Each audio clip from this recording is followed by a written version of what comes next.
da di dañoo initié woon taxawal li ñuy wax association personne troisième âge chargée dialogue social et de la paix ñu waxtaan ci ba déggoo ci taxawal ko li ko tax a jóg nag mooy àndandoo nekk benn comme ci réew mi leen dëkk di dund war nañu amal réew mi njëriñ ñu xam ne ñii fi teew kenn ku ci ne liggéey nga ba retraité mbaa nga ni si ak loo mënti ne retraité nga ca mais desi nga xel desi nga xalaat xel meeg xalaat boobu nag bañ ko boolee yaakaar nañ ni dana mën a jëriñ Sénégal waxuma commune bi waxuma département bi mais dañu yaakaar dana war a mën a jëriñ Sénégal ça fekk nag ñu àndandoo di ko dox ba am récépissé bi ñu doxee ba am récépissé nag ñu tàmbali nag di recherche fu ñuy jaar bind nañu lettre président de la République pour mu recevoir ñu boole noog Innocence Tom Ndiaye mu recevoir ñu mu bindaat ñu lettre moom président di ñu xamal ni xaw na regretté li tee mu recevoir ñu lettre baa nii alors léegi bi mu ko defee aussi itam am nañu initiative comme li ñu tax a jóg bu ñu ko bëggee dëggal te mu wér ci ñun bind nañu benn lettre demandé 80 hectares ci forêt classée Mbao bi pour ñu def ko cimetière public Dakar et Balier ndax ñu bare bari dañu ñëw fii di ñu rencontré naan suñu armée yi dafa fees xanaa yéen ma ne leen nun nag amuñu suuf waaye ki nga xam ne moo yor suuf mën nañoo bind réclamé ko boobee léegi nag bi ñu ko bindee léegi tontuwaataguñu waaye ba léegi bàyyiwuñ ko nun daal li ñu tax a jóg mooy lu améliorer situation population Sénégal du suñu bopp tax loolu mooy li nga xam ne moo tax a jóg surtout que lu jëm ci xale yi ak jigéen ñi ak événement yi fi passé te ñu war ci intervenir bu yàgg waaye dañ doon xaar di xaar ba ci temps bi leen am déggoo dox ko wax ko alors que bu ñëwee fii ñu war ko brosser nag xamal état ni li fi xew yëng nañ ko te bokk nañ ci ñi ko war a wax moo tax na di ko wax li xew université Gaston Berger li xew université Cheikh Anta Diop ak li xew Bambey ak lu ne yëng nañu ko xam nañ liñ ci war a wax moom la ñuy wax fii tey nag na état yërëm état na yërëm mais ñi ñu yilif itam nañu neex a yilif waaye day am loo xam ne du réglé mbir coow lu mu bari du réglé ci ko feeñ ci taabal lay réglé ak bu doon santaan lay amee ci taabal rek lay réglé taabal rek la mën a réglé waaye mënut a réglé ci yaa ma ne la kon nañu bàyyi xel ci loolu lii daal bokk na ci li nga xam ne moo taxoon mbooloo mi ñu taxawal ko initié ko yàlla dogal ñii fi toog ñëpp jigéen ñee toog ak góor ñëpp bokk ci xalaat ñu bokk taxawal ko di ko dox danoo tàmbali nag dama gun fenn programme état bi ni ma la wax moo di ba léegi nii noo ngi doon xaar tontam wala réponse am jotaguñ ko dañoo décidé woon pour bindaat lettre de rappel pour yónneewaat ko su boobu demee itam du ñu tàyyi parce que ñun population bi moo ñu fi bàyyi lu satisfaire seeni problème moo ñu fi bàyyi kon nag buñ ko bindaatee lettre de rappel bu tontuwul itam dañuy bindaat beneen delloo ko foofu lañ tolloog moom bind nañ ko lettre 2 ou 3 fois moom it recevoir ñu au premier temps mi ñu boolee benn troisième adjoint Matar Diop moo ñu recevoir nii booba nag amaguñu récépissé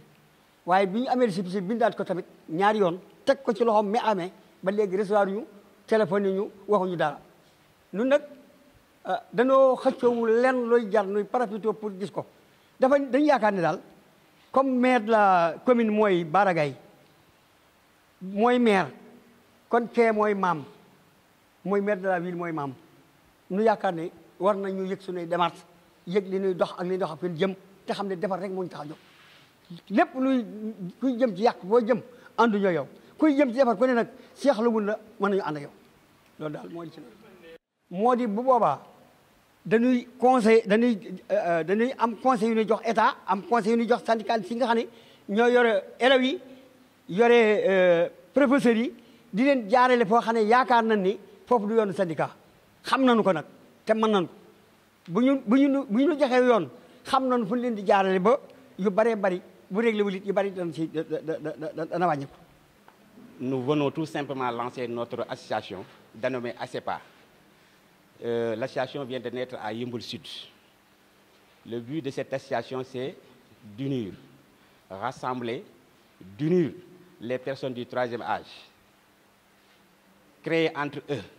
une certaine relation d'entraide et aussi ce qu'on appelle le dialogue social. pour maintenant l'association, comment nous allons faire maintenant pour les adhérents? L'association est ouverte à toute personne du 3e âge. Toute personne du 3e âge. L'association est ouverte à toute personne du 3e âge. Bon, maintenant, pour éviter à ce qu'il y ait des amalgames dans cette association, ce que nous avons fait, c'est d'interdire en premier lieu la politique, les activités syndicales, les discussions religieuses est interdit dans cette affaire. Maintenant, nous lançons un appel à M. le maire Baragaï, parce qu'il nous avait promis, lors de notre dernière audience, vous m'excusez, donc c'est pas ça, on arrête. La déclaration du souhait, maintenant c'est ça. S'agissant du secteur de l'éducation, l'association communale des personnes du 3e âge de Yeumbeul Sud invite les acteurs du syndicat des parents et élèves et État à tenir compte de l'avenir de nos enfants. Cela, comme vous le savez, tous sont des relèves dans ce pays. En tant que tels, nous devons leur donner une bonne éducation et l'avenir de nos enfants. Maintenant, dans le même ordre, nous condamnons à ce qui s'est passé dans l'université Gaston Berger, avec la mort du jeune Mohamed Fallou Sène, mort à la fleur de l'âge. Et nous invitons l'État à faire la lumière sur ce qui s'est réellement passé à l'université de Saint-Louis. Là. À l'université de Saint-Louis. Pour la santé de nos familles et nous-mêmes, nous invitons l'État et les syndicalistes à s'asseoir autour d'une table pour des négociations sérieuses, sincères, afin que la population soit préservée dans les turpitudes que nous savons. And Gueusseum et des préavis multipliés et successifs ne feront que plomber le développement du Sénégal. Mais, en dit Wolof Mag Jarna Batim Réew, nous sommes disposés à apporter notre expérience, notre savoir à la construction de ce pays, comme nous l'avons toujours fait du temps et nous étions encore actifs sur des affaires. danoo jaboote ñu bari yàlla dogal na li xew ci réew mi man de am naa doom yu nekk université am naa sët yu nekk université am naa doom yu nekk takk der itam kon defe naa ni kon bu ma sañoon réew mi jàmm rek moo fi am ndax sama bu xale yi sànnee xeer takk der mel na ni sama doom lañ ko sànni bu fekkente takk der daa sànni lacrymogène maanaam élèves yi mel na ni sama doom lañ ko sànni sama doom bu sànnee lacrymogène mel na ne ab jigéenam la ko sànni wala ay jarbaatam kon nun jàmm rek lañu bëgg ci réew mi aman na kilifa goo xamante ne daa wax ni ñaar day yàqub ànd tege lu su mënut ak gàntu lu su man nuy ñaan nag ki nga xam ne mooy kilifa gi lépp loo xamante ne si mën na ko mu def ko te yàlla tax ñii nga xamante ne itam dañ leen di defal lu ñu leen defal nañ ca jàpp tey ñaan jàmm ci réew mi ndax jàmm rek nu jig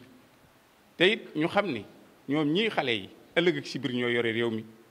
loo xamante ne nag yaa ko yore bul ko jéem a yàq nañu defar te kenn ku ne xam nga ni dañ fiy jaar di jàll